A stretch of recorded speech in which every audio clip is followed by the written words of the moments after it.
అందరికీ నమస్కారం. మీరు వినబోతున్న కథ సమీక్ష. రాధిక పూజ గదిలో గంట కొడుతూ వంటగదిలో పాలు కలిపేసించాను, తాగేసెల్లు అని గట్టిగా అరిచింది. అటువైపు నుండి ఎలాంటి శబ్దం రాకపోవటంతో సమీక్ష హడావుడిగా తయారయ్యి, తినకుండా కాలేజ్కి వెళ్ళావనుకో బాక్స్ పట్టుకొని వస్తాను, నీ ఇష్టం, వంటగదిలో పాలున్నాయి, తాగేసి టిఫిన్ తిను. పూజ గదిలో నుండి బయటకొస్తూ చీర కొంగుకి చేతులు తుడుచుకుంటూ గట్టిగా అరిచింది రాధిక. టైం అయిపోయిందమ్మా, ఇవ్వాలే కాలేజ్కి ఫస్ట్ డే. ఇప్పుడు కూడా ఆలస్యంగా వెళ్తే ఎలా? నాకు టిఫిన్ బాక్స్లో పెట్టివు, నేను వెళ్తాను. నుదుటిన బొట్టు పెట్టుకుని తల దువ్వుకుంటూ కంగారుగా అంది సమీక్ష. అబ్బబ్బా, ఆలస్యంగా లేవటం, కంగారు పట్టం, అదేదో త్వరగా లెగిస్తే ఈ ఉరుకులు పరుగులుండవు. ఏమోనే తల్లి, ఇలా కంగారు పట్టం నా వల్ల కాదు. రేపటి నుంచి త్వరగా లెగు. హడావుడిగా బాక్సులో టిఫిన్ పెట్టించింది తల్లి రాధిక. సమీక్ష వంటగదిలో ఉన్న పాలు తాగేసి వెంటనే మూతి తుడుచుకొని తల్లి దగ్గరకొచ్చి బాక్స్ అందుకుంటూ బుగ్గ మీద ముద్దిచ్చి చెయ్యి ఊపుతూ బాయ్ చెప్పింది. నేను చెప్పిన మాటలు గుర్తున్నాయా? ఇది తెలిసి తెలియని వయసు. అబ్బాయిలతో ఎక్కువగా మాట్లాడకు. ఒకవేళ మాట్లాడినా అతి చనువు పనికిరాదు, గుర్తుంచుకో. ఇల్లు దాటి వెళ్లే వరకు వెనకాల తల్లి మాటలు వినపడుతూనే ఉన్నాయి. సెంట్రల్ స్కూల్లో +2 అయిపోయింది. ఆ తర్వాత ఇంజనీరింగ్ కాలేజ్లో జాయిన్ అయింది సమీక్ష. ముందు రోజే కాలేజీలో చేయాల్సిన ఫార్మాలిటీస్ అన్నీ తండ్రి ప్రకాష్ పూర్తి చేశాడు. మొదటిసారి కాలేజ్ వాతావరణం చాలా కొత్తగా ఉంది. ఎప్పుడూ సంతోషంగా ఉంటుంది, కానీ ఆ ఆనందం తన వరకు మాత్రమే పరిమితం. తన మనసులోని భావాలు ఎవరితోనూ త్వరగా పంచుకోలేదు. మనసులో ధైర్యంగా ఉన్నా చూడటానికి భయపడుతున్నట్టు కనిపిస్తుంది.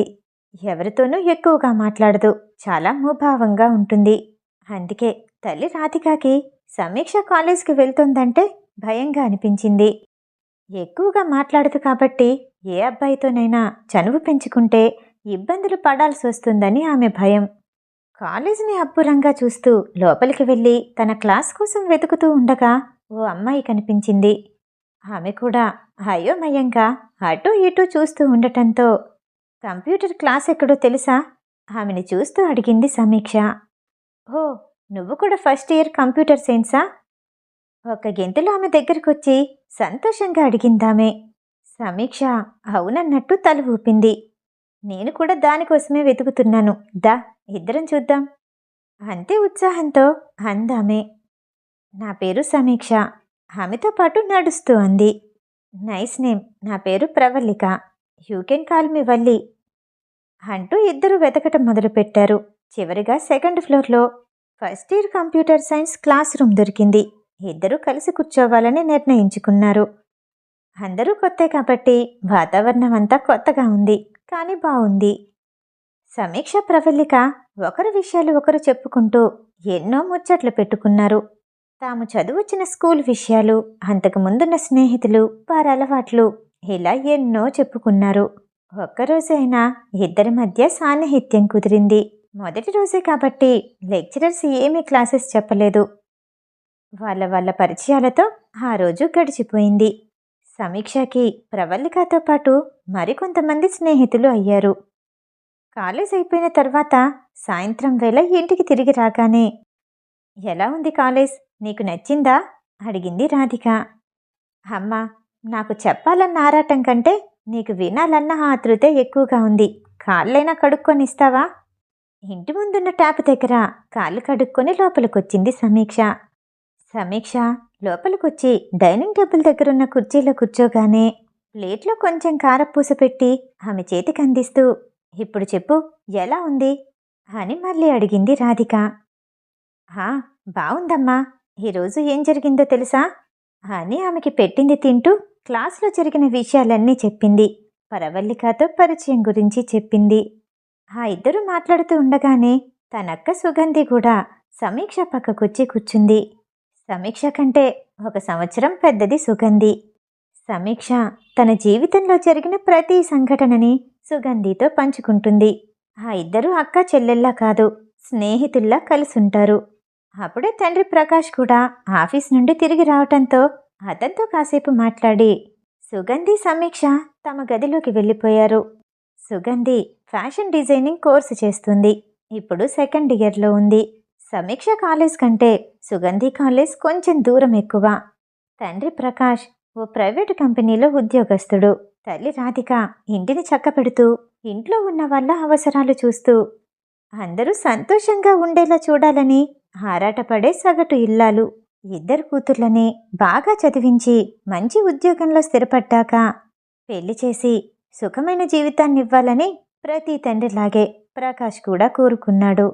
సుగంధి సమీక్ష ఇద్దరు అక్క చెల్లెళ్లే కాని ఆ ఇద్దరి అభిరుచుల్లో చాలా వ్యత్యాసముంది. సుగంధి గలగలా మాట్లాడుతుంది, అల్లరి చేస్తుంది, సాంప్రదాయ బట్టలు వేస్తుంది, ఆధునికంగానూ ఉంటుంది. ఇంట్లో ఉన్నా సరే ఎక్కువగా ఏ పని చేయదు. ఆమె వంటగదిలోకి వెళ్ళి కోడిగుడ్లు ఉడకపెట్టడం కూడా చాలా పెద్ద పనిలా చూస్తుంది. కానీ తన చెల్లి సమీక్ష అలా కాదు. అందరితోనూ ప్రేమగా ఉంటుంది. తల్లి చుట్టూనే తిరుగుతూ ఎన్నో వంటలు నేర్చుకుంది. పూజతో సహా తల్లి చేసే ప్రతి పని నేర్చుకుంది. ఆమెకి తల్లే ఇన్స్పిరేషన్. తల్లి ఎలా చేస్తే అలానే ఉండాలి అనుకుంటుంది. మొదటి ప్రాధాన్యత తనకెప్పుడూ కుటుంబమే. ముంబైలోని ఓ ఇంట్లో దాస్, ఒరే దాస్, లేవరా, జాగింగ్కి వెళ్దాం. తడిగా ఉన్న తన మొహాన్ని టవల్తో తుడుచుకొని నిద్రపోతున్న దాస్ భుజాల మీద చేతులు వేసి ఊపుతూ లేపాడు విశాల్. అబ్బా, నీకెక్కడికి కావాలంటే అక్కడికి వెళ్ళు, నా నిద్రని డిస్టర్బ్ చేస్తున్నావు, పోరా, మత్తుగా అంటూ మొహాన్ని మరోవైపుకి తిప్పాడు దాస్. రాత్రంతా గర్ల్ ఫ్రెండ్తో మాట్లాడి ఇప్పుడేమో నిద్రపోతావా? నీ గర్ల్ ఫ్రెండ్ కోసం ఏదైనా చేస్తావు, బెస్ట్ ఫ్రెండ్ కోసం ఆ మాత్రం నిద్రని త్యాగం చేయలేవా? లేవరా, మళ్ళీ కదిపాడు విశాల్. దుర్మార్గుడా, నువ్వు ప్రేమలో పడితే ఆ బాధ ఏంటో నీకు అర్థమవుతుంది. ఎవరో ఒక అమ్మాయికి పడకపోవు, మీ ఇద్దరిని విడదీయకపోతే చూడు, కళ్ళు నిలుముకుంటూ అనేసి మత్తుగా మళ్ళీ బెడ్ మీద వాలిపోయాడు దాస్. అంత సీన్ లేదు గాని నోరు మూసుకుని పడుకో. విశాల్ జాగింగ్కి వెళ్ళిపోయాడు. విశాల్ తల్లి తండ్రి ఎప్పుడూ బిజీగానే ఉంటారు. తండ్రి వ్యాపారస్తుడు, తల్లి ఉద్యోగస్తురాలు. విశాల్ ఎప్పుడు ఇంటికి వెళ్ళినా తన కోసం ఏర్పాటు చేసిన దాదీనే కనిపిస్తుంది. చిన్నప్పటి నుండి విశాల్ని ఎక్కువగా ఆమె ప్రేమగా చూసుకుంది. తల్లి తండ్రి విశాల్కి ఏదడిగినా కొనిచ్చేవారు. అవసరానికి మించి ఎక్కువే కొనిచ్చేవారు. కానీ ప్రేమనివ్వలేకపోయారు. ఇద్దరూ ఎంతో బిజీగా ఉండటంతో విశాల్ని ఒక సైనిక్ స్కూల్లో చేర్చారు. అక్కడే పరిచయం అయ్యాడు దర్శన్. ముద్దుగా దాస్ అని పిలుస్తాడు విశాల్.